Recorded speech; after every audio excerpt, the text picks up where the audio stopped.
This is Catholic Daily Reflections for Friday of the fourth week of Easter. Today's reflection is entitled, Our Father's House. In my Father's house there are many dwelling places. If there were not, would I have told you that I am going to prepare a place for you?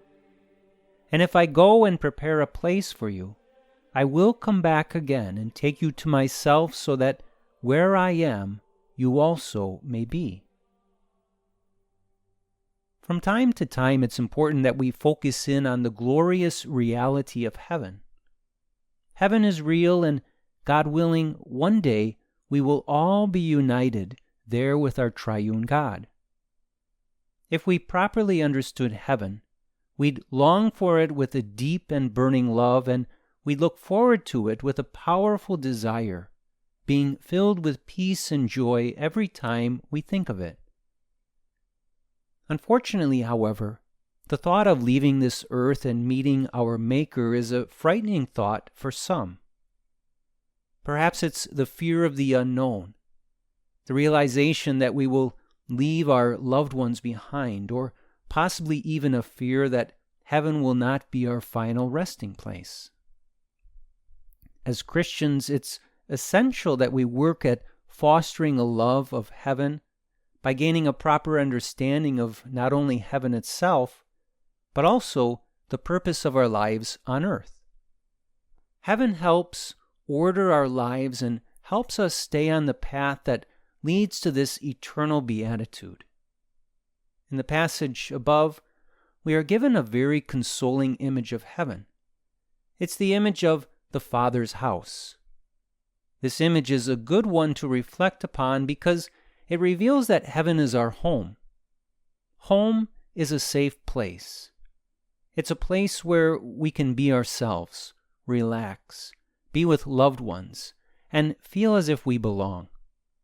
We are God's sons and daughters, and He has decided that we belong there with Him.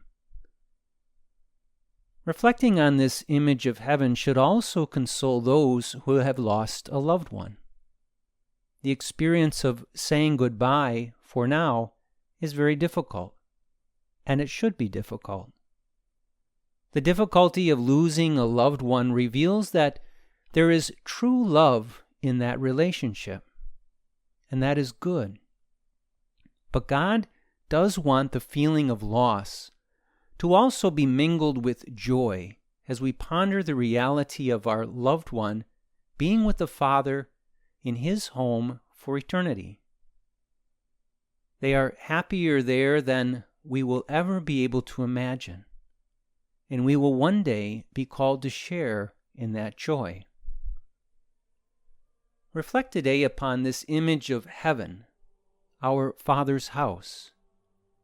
Sit with that image and let God speak to you.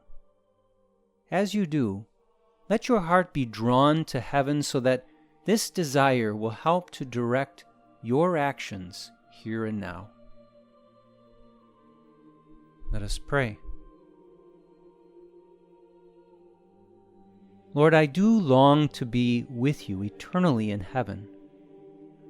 I long to be comforted, consoled, and filled with joy in your home. Help me to always keep this as my goal in life and to grow daily in a desire for this final resting place. Jesus, I trust in you.